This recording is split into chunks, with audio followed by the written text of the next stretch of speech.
Ayos mga paps, nakapag-deliver tayo.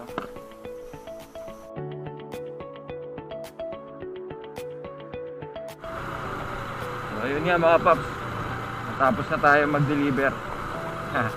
Dahil nag-deliver tayo dyan sa may Makati, sa may Burgos.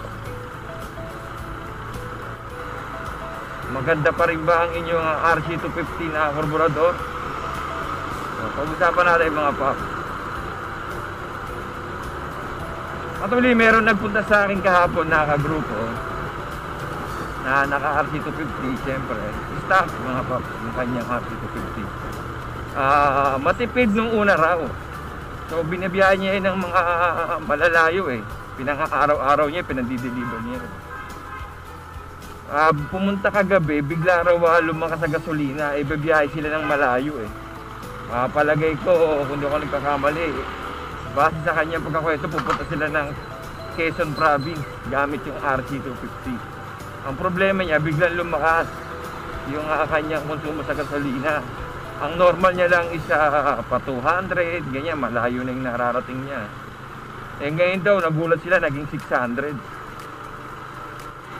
So nakita ko naman paps yung kanyang karburador. Ang napansin ko sa karburador niya ay yung kanyang manifold hindi ganong nakapasok sa kanyang karburador, o tumigas na rin yung kanyang manifold.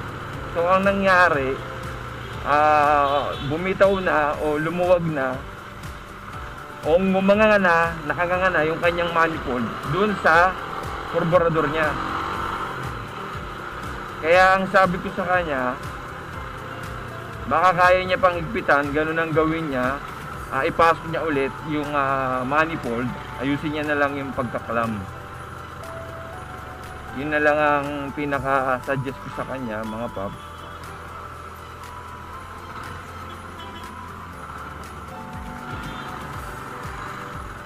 So kakamustahin na lang natin siya kung halimbawa natuloy nga siya at nagawa niya nga. So ngayon mga paps, yung ating stock na karburador, yung sa inyo ba okay pa ba? Comment nyo lang mga paps, para nakatulong tayo sa mga iba nating mga newbie o new buy. Yun nga mga paps, yung ating stock na karburador, kadalasan ang napapansin nila ay yung keso nagba-backfire,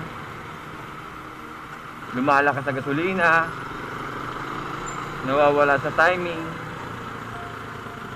mahirap i-start sa cold start, pabago-bago yung minor. Yan yung kadalasang napapansin natin sa stock ng RC250. Yung sa akin naman paps na karburador, stock pa din. Nalinis ko na rin siya, na-timing, na-tuning ko na rin siya nung tumakbo ako ng, kung di ako nagkakamali mga paps, mga 7K yung odo ko nun. So, ngayon nasa 12,300 na yung odo ko Yan. So yun nga mga paps, na ayos naman natin ating karburador, maganda naman. Maski ang sunog ng ating spark plug, okay naman. Kung tawagin nila is rusty brown baga.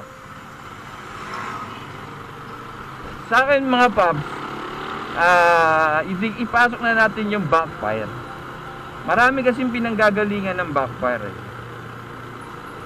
Para sa akin mga paps, marami pinanggagalingan Yung iba kasi karburador kagad yung pinupunto nila. So which na yun siguro yung pinaka major. Pero kasi kadalasan mga paps, pagka karburador o backfire, ang kadalasan na tinitingnan ko muna dyan is kung kailangan bang linisin muna yung air cleaner, air filter, o yung mga filter elements nung mismong karburador.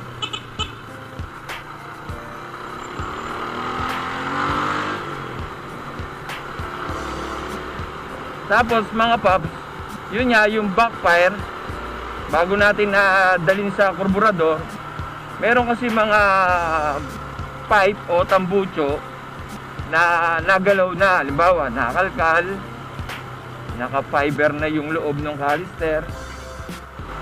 Kadalasan, pag maganda yung bulak o fiber niyan, napakaganda ng tunog niyan. Buong buo talaga yan mga paps.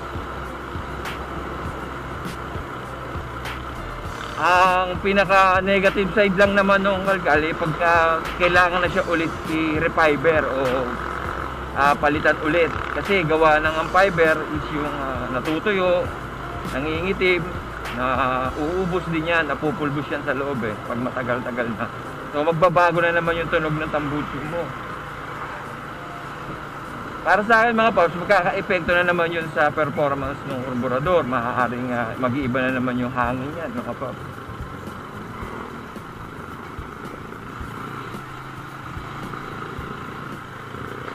Doon na kadalasan nanggagaling yung backfire. Meron naman mga paps, yung stock na tambucho, binubutas. Nilalagyan nila ng butas, so magandang araw yung tunog, saka yung magiging performance nga daw magandang hatak. So tama naman yun mga paps, hindi natin kinukontra yun. Siyempre nagpamay-ari din ng motor yan kung ano yung gusto nila. Ang sa atin lang naman yung pwedeng maging magandang epekto o pangit na epekto nun sa ating RC250. Halimbawa mga paps, kung ikaw ay magbubutas ng tambucho naman, dadagdagan mo yung butas kasi nga maganda nga yung tunog, nasa sound check nga kumbaga. Dapat itinutono nyo yung karburador, kasi hindi pwedeng bubutasin nyo lang yan tapos gagamitin nyo na agad. Mararamdaman nyo siya mga paps pagka medyo duluhan na yung takbuhan yan. Medyo mag-iiba na yan mga paps. Pagka medyo duluhan na yung takbo, mabilis-bilis na yung takbo mo.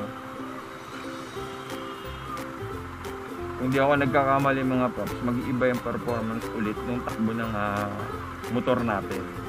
So kung bubutasin mo yung tambucho mo, malamang magtotono ka ng karburador mga paps. Kung magpapalit ka rin ng tambucho, halimbawa kakalkal, magtotono ka rin ulit sa karburador yan mga paps. Kamusta na yung mga RC250 natin mga paps?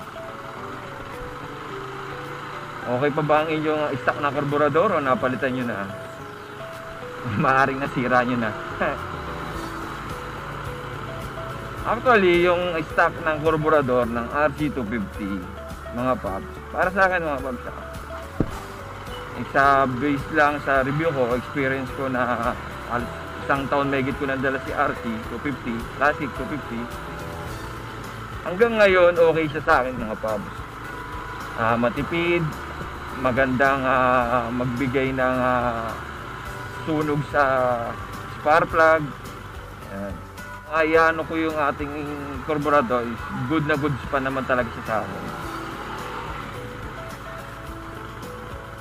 Yung iba nagpapalit na ng mas malaki o mas maluwag ang jettings o yung pinakabunganga ng karburador para mas malakas nga ang mata. Pero may epekto yun mga paps sa konsumo ng gasolina. Pwedeng lumakas. Pwede rin lumakas yung gasolina dyan.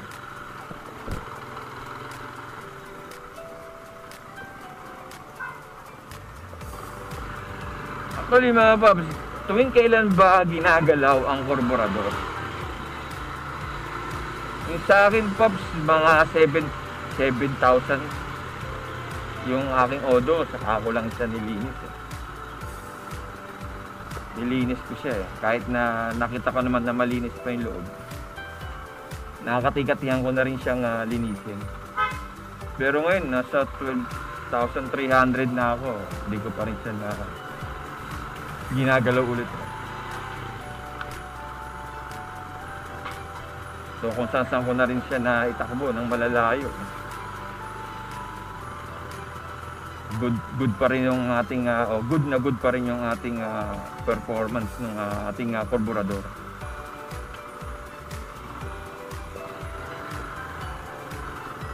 Natipid naman siya mga pap.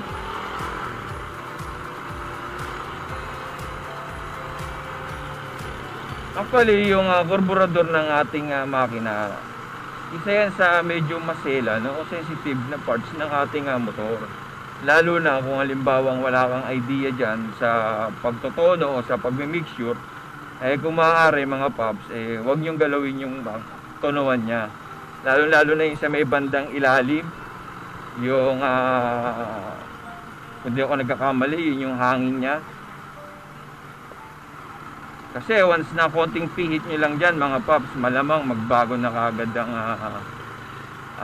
performance o nung ipapakita ng inyong o itatakbo ng inyong RC250. Mag-iiba yon. Konting pihit lang. Ang problema yan, kung magkamali ka ng pihit, minsan yung tornilyo nasisira. Kumbaga, nabubusalsal. So minsan naglalak din. Ang hirap pihitin. May mga naganon na akong tornilyo ng ibang kapaps natin na karburador. Yan, tumigas na, bilog na, ganyan. Keso nga daw kasi nagba-backfire.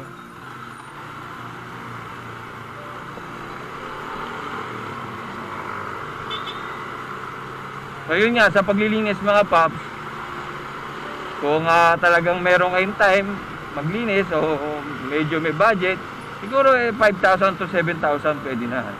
Yung iba nga matagal na hindi pa nagpapalinis Okay pa naman yung kanilang takbo o yung kanilang performance ng kanilang karburador.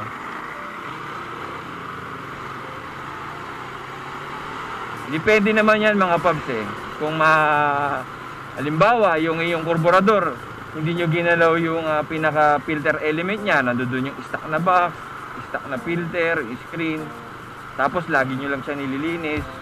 Every nag-change oil kayo, yan, ililinis nyo siya. Yan mga paps, magandang tulong yan sa karburador kasi nagiginhawaan siya, tapos nalilinis nyo pa yung kanyang paligid o yung kanyang paghinga.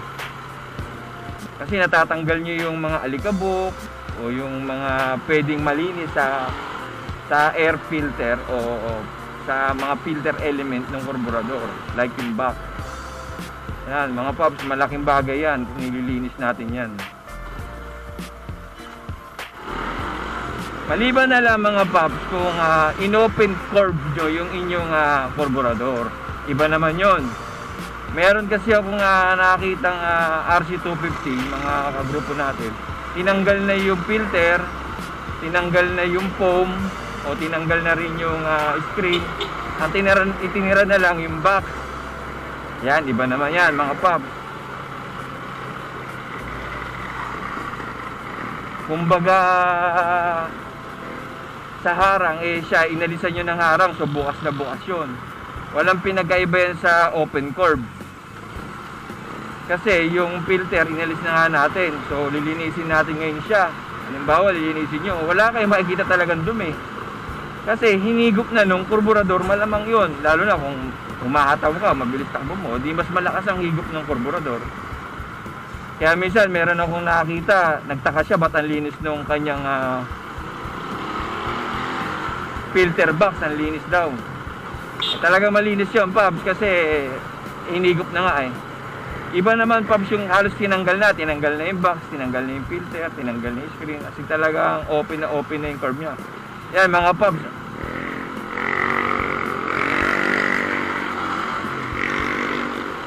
Yan, malamang madalas malilinis mo yung karburador mo. Kung naglilinis ka ng halimbawa ng 2 months o 3 months, malamang depende sa gamit. Kung madalas mo siya malamang mas mabilis kang magpalinis. Ganun na nga magiging system ng karburador mo. Mas madalas mo siya nilinisin kasi open curve na siya. So yun mga paps, pwedeng mag-backfire ang ating makina o yung tambucho pagka halimbawa yung ating karburador madumi na o nag-iba na yung timpla ng hangin niya o pag-mixture. Kasi mga paps, mahirap din yung kada may maririnig ka ng pagbabago, halimbawa backfire sa motor, titimplahin mo kagad. Baka kasi minsan hindi mo na doon. Kasi kung halimbawa tinonong ulit yan, magbabackfire, malamang babalik ulit yan.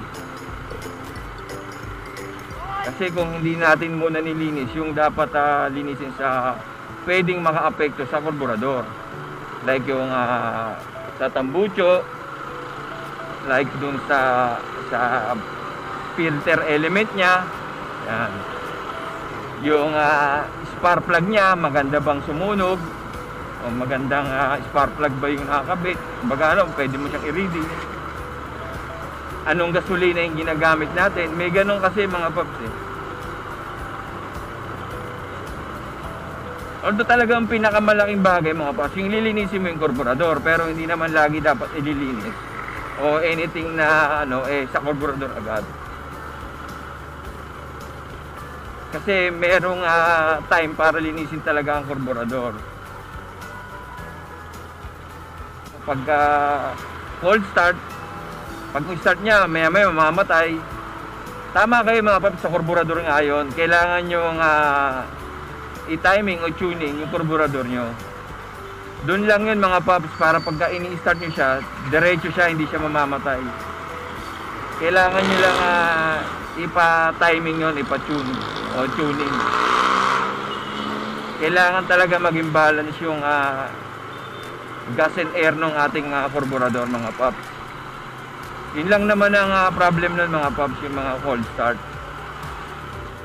Itong mot-mot natin o itong RC250 natin na Classic 250, pagka umaga hindi ko na yun na-experience yung pagka i-start sa umaga.